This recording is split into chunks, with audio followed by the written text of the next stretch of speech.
And nowadays, we ain't thinking about what's best for the country. We're thinking about what's best for the party. And get party, they should throw parties out. And they made it so difficult now with the average man like me and you, we can't run because we ain't got no money. Back in the day when Mr. Smith went to D.C., right? Y'all remember that movie? Yeah. I talked about it on Thursday. Jimmy Stewart was the actor, y'all. Y'all gonna see it in 1939. Jimmy Stewart was the actor. He got appointed to take somebody's spot in the Senate. And he had a friend in there that he just thought the world of. His daddy knew him, but when he got in there, his friend was just as crooked as could be. And Jimmy Stewart couldn't believe it, that he would act like that. Jimmy Stewart went in there to change things. But they said, how dare you come in here and think you're going to change anything? This is old establishment. We ain't changing nothing for you. We'll run you out of here first. Mr. Stewart goes to D.C. That's a good movie. All old movies are good movies. Just like that other one, North Side, about 777. Yeah, y'all see that? Yeah, okay. That's a little sidebar, y'all. When you realize that you're not living to your spiritual potential, you go to the last place you felt God and where you was close to being with God. You go to where God was. You go where you felt an intimate relationship with God. You go back to where you can be close to God. Amen? Amen. Second point is, break those relationships that are spiritually harmed. Lord have mercy.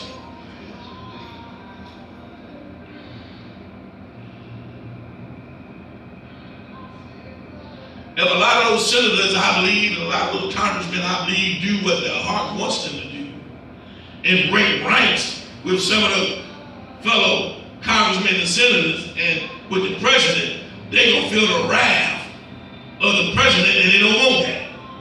But they need to break ranks and they need to separate themselves. But they won't do that because they're scared. They are scared of what the president will do. He's just a man who don't know how to treat people and don't know how to treat women. Yes, he is, but they let him get away with it. So you need to break those relations. Verse 7 says, do not be like your fathers and brothers who were unfaithful to the Lord, the God of their fathers, so that he made them an object of horror, as you see. If any man comes to me and hate not his father and mother and wife and children and brother and sisters, they're not Jesus' disciples. That's Luke chapter 14, verse 26, y'all. Jesus says you got to put all the other stuff behind you. I've got to be the most important thing that you have. You can't be worried about your mama, your daddy, your friends. I've got to come first. And it's sad, but it's true.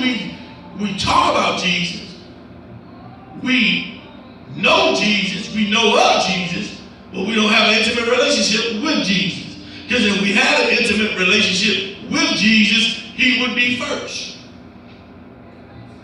But he's not first. More often than not, we make decisions every day without any thought of spiritual consequences. When a Christian chooses to marry a non-Christian, they may be leaving their spiritual potential at the altar. When the Christians go to an R-rated movie, they're leaving their spiritual potential at the door. You can't hang out with everybody and okay. That's why it's pastors. Pastors can't hang out with every pastor in town. Because every pastor ain't on the same road. Every pastor ain't trying to do what's right. And your number may be small. Maybe only one or two people. But that's just the way it goes. Number 3. Learn to do it God's way. Verse 8 says, do not be stiff-necked as your fathers were. Submit to the Lord. Lord have mercy. And may I submit to you this morning, we've got a lot of stiff-necked people down in D.C. They don't care what the people want. They gonna do it their way. Well, if the majority of the people say do it this way, why not do it this way? They don't want to put you in the office. You didn't put yourself in the office. But they're stiff-necked because they don't want to listen to the people, but yet the people put you in the office. Amen. Just like us as Christians. God tells us something. God wants us to do something. And we say, no, I want to do it my own way. That ain't the way God wants you to do it. And then we get stiff-necked. He said, don't be stiff-necked like previous generations. I got here. Have you ever had a stiff neck? I have. You ever slept wrong? You get up in the morning, you go, oh, I didn't know. You can't even move, can you? No, you can't move. It says you cannot turn your neck because it hurts so bad. In our passage, he uses stiff neck to refer only brings about to look at what you want, never being able to turn to see what God wants. You only see what you want to see, not what God sees. And we got to get to a point where we see what God sees. Not what I see, not what my political party sees, but what God sees. God been sending us signs down through the years. He's been sending us signs. And we've been ignoring those signs for years. And now all of a sudden, he done sent this pandemic. Those people are taking a risk to be out there within 6 feet. They're all up on one another with this pandemic on, but they're out there protesting. Because they said they done had enough. But don't be stiff-necked. Verse 8 says, do not be stiff-necked as your fathers were. Submit to the Lord. And you know what? Obedience is better than sacrifice. That's what the Bible says. Obedience. Don't sacrifice, because you sacrifice, really, if you sacrifice, it means you really don't want to do it. But when you're obedient, you got a smile on your face. You're happy about doing something, and you enjoy doing it. Yes, you do. But when you're sacrificing, when you do it because you have to do it. But don't be stiff-necked. The fourth point is, man, we almost going home, y'all. The fourth point is, demonstrate a little humility. Something he ain't got. Something ain't happening now. That's not happening now. Demonstrate some humility and a little less pride. You know what gets you in trouble? Pride. The Bible says pride comes before the fall. And a lot of times, folk won't do what's right is because their pride has been hurt. Well, you know what? There ain't no perfect man down here on this earth. Ain't no perfect woman down here on this earth. So your pride got hurt. So what? I'm one of those pastors, I'd rather hurt your pride now than have your pride get hurt later on when you go see Jesus. Because if your pride get hurt when you see Jesus, then it's too late. But if your pride gets hurt down here and you get hurt because of the past, your pride, then you can be mad at me. That's all right. I'll take that. But don't get to the other side. Say, my pastor didn't tell me that. Pastor explained that to me. Why he didn't tell me that? It's too late. We got to learn to show more compassion. We got to learn to show more love. Jesus was love, y'all. That's what it is. Jesus is love. Ain't no doubt about it. He hung out with folk nobody else wanted to hang out with. He ate dinner with folk nobody wanted to be at the dinner table with. He didn't look at somebody's skin and judge them. He didn't look at somebody's clothes and judge them. When he met the woman at the well, he knew everything about that woman at the well. How many men she'd been with, whatever the case may be. But he didn't judge her for that. And we judge people based off the way they look, how they dress. All because they don't look like others. And let me say this.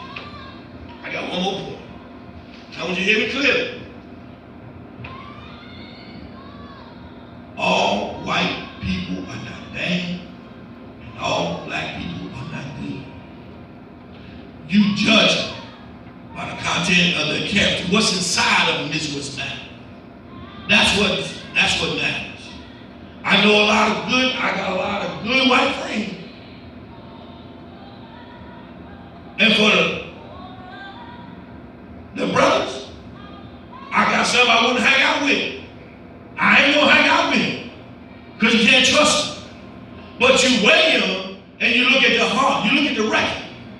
That's what you look at. Not how they look, not how they dress, not because of the color of their skin, not because they big. I ain't never used to be this big till I got out of the army. Oh yeah, when I got out of the army, I weighed 204. I was slim and trim. Yes, I was. Yes, I was. You go, okay, I'm gonna put a picture of me when I was in my last year out of the army on Facebook, and y'all be the judge of it yourself. Okay? But when I was in, I was slim and trim. So maybe I wasn't a threat, but since I've been out, I done picked up a few pounds.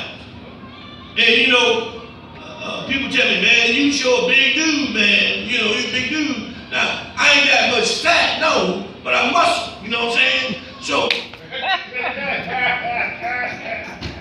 I'm just telling you the truth. So when you see somebody big of the dark persuasion coming down your street, you get a little nervous, don't you? Because you don't know what's going to happen. Could be the sweetest guy you ever want to meet. Could be the nicest person you ever saw in your life. Could be Jesus in the flesh coming to bless you. But because you cringe and get to the other side, he can't bless you. And Jesus said, you just missed out. Not only did you miss out on that blessing, but you missed out on a lot more blessings that was connected to this one. And because you didn't receive this one, you can't receive the rest.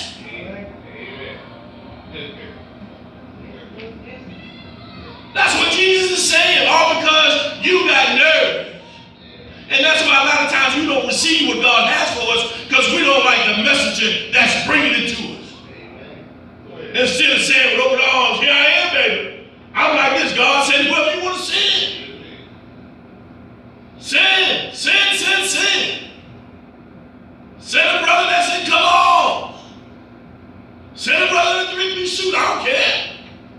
Just let him be real. Let him be a Christian. Let him love you. But we don't receive what God has for us because we jumped the gun. We jumped the gun. Okay. Have a little bit more, just be a little bit more. Have a little bit more humility with you. Amen? In other words, look at somebody through their shoes. Amen? And I know we can't walk in somebody else's shoes, but look at their shoes. And look at what they're going through. Amen? Oh, the last point here, man, this man. I didn't think I could preach this thing.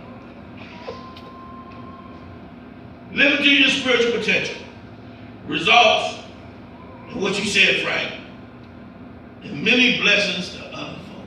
Amen. We don't get that. We don't get it. And I say this all the time. What you do and what you don't do have an effect on others who are connected to you. And because you don't do what you're supposed to do, they don't receive their blessings because it was predicated on what you were supposed to do. So it just ain't about you anymore. Get you out of the equation. It's about those who are connected to you. And everybody who's connected to us, you should want them to be successful. Especially if it's your children, you want the best for them. But it hinges on whether or not you're doing what you're supposed to do. Lord have mercy. Verse 9 says, if you return to the Lord, then your brothers and sisters will be shown compassion. Lord have mercy. So I can't live any kind of heathen life. I can't live any kind of life I want. I say this all the time. The only reason I have the life that I have now and my brothers have the life that they have now is because our ancestors prayed and lived a life worthy. Because they did everything they were supposed to do because they wanted the next generations to come to have a better life than what they did. But they lived that life so we could reap the benefits.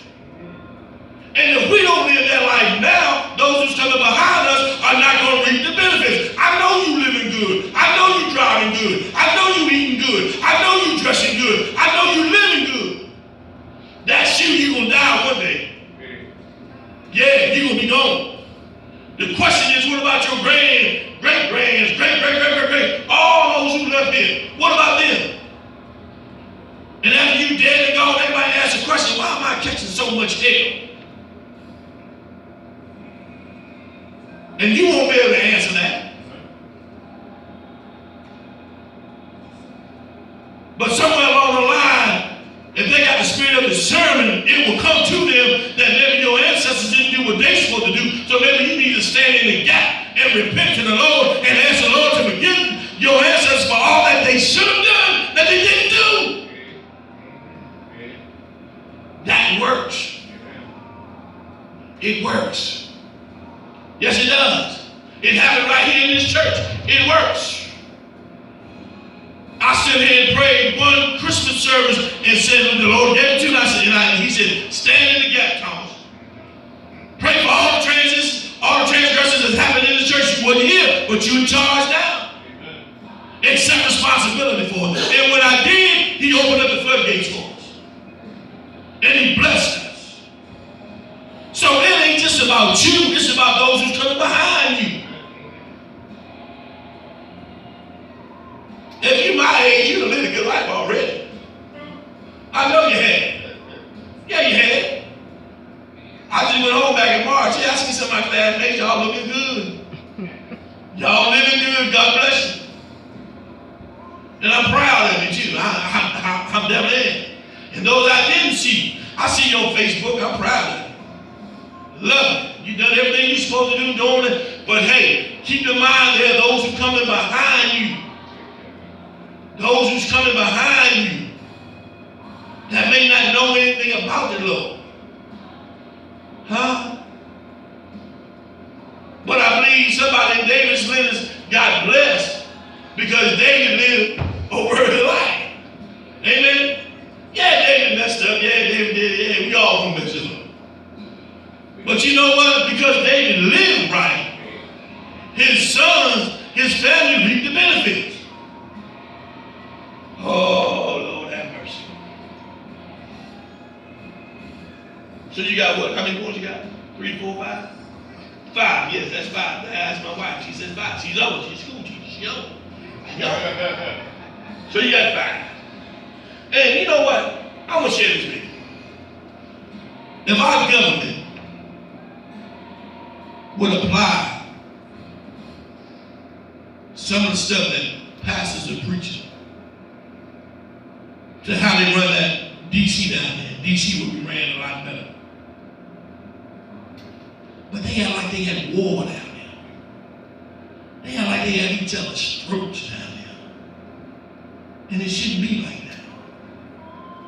If you're unhappy with where you work at, then quit. Go somewhere else. But they're not, because they like the power. And they do. Oh, Lord. Perhaps this morning you out there and you ain't saved. Perhaps you don't know what it means to be saved. Well, all you got to do is accept Jesus Christ as your Lord and Savior. Don't mean you know everything. Doesn't mean you got everything dressed right, dressed in your life. No, we all got issues. We all work in progress. But the question is, are you working towards the goal?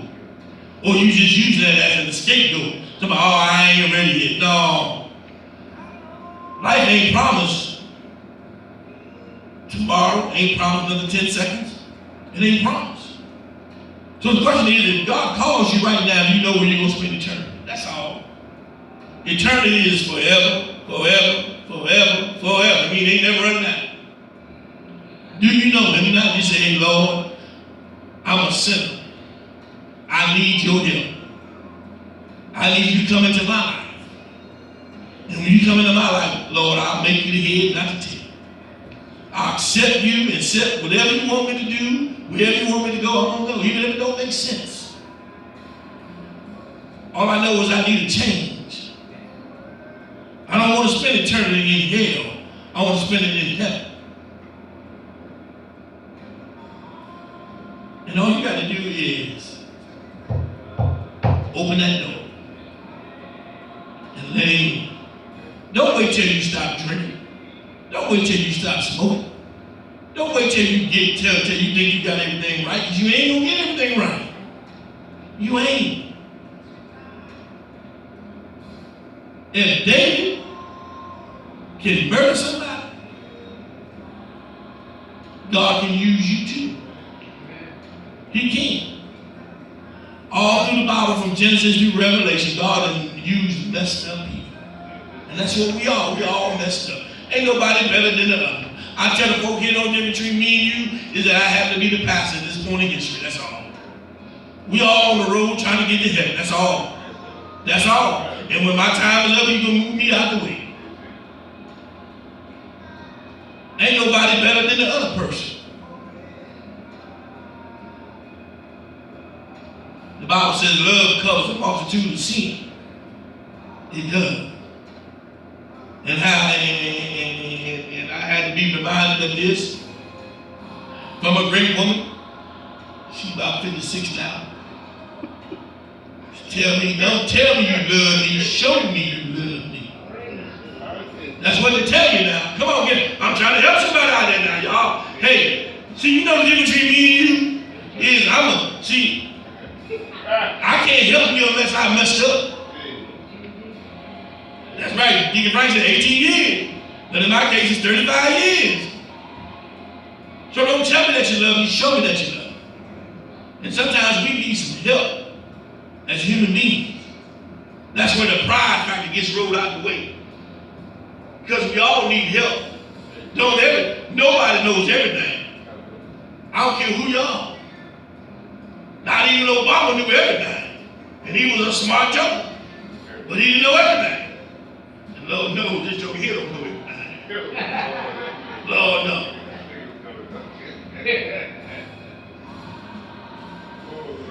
I got a question for you out there, Mary. I'm just going to ask you this question.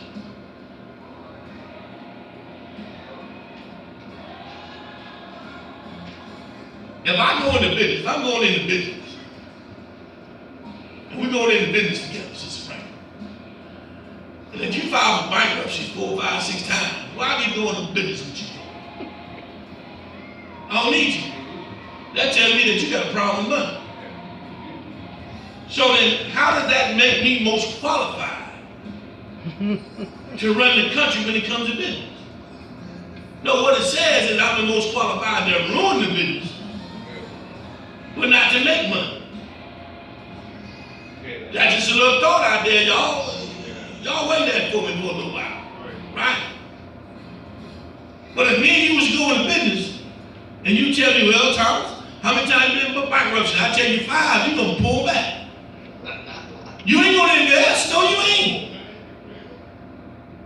So what makes this joker qualified to run the country? Well, she can't run the country. And say he's the best man for the business. You don't make money by threatening people. And you don't. Okay, that's what's happening. Just a little word out there. We just had the church clean yesterday, amen. We had the church clean from top to bottom, chairs, carpet, everything. Hopefully, Monday, tomorrow is June. I don't know, hopefully by the end of June or maybe third week or somewhere in there, we had the church back on. Now, we got an advantage over most churches. We got to go to 25 people. So we can set out and keep 6 feet in between. Amen. So we can do that. But if it happens like I think it's going to happen, soon we open up, church is going to get packed. Then we're going to have a problem. But that's a good problem to have. Expect God to move and watch Him move. Watch Him move. God bless all y'all out there.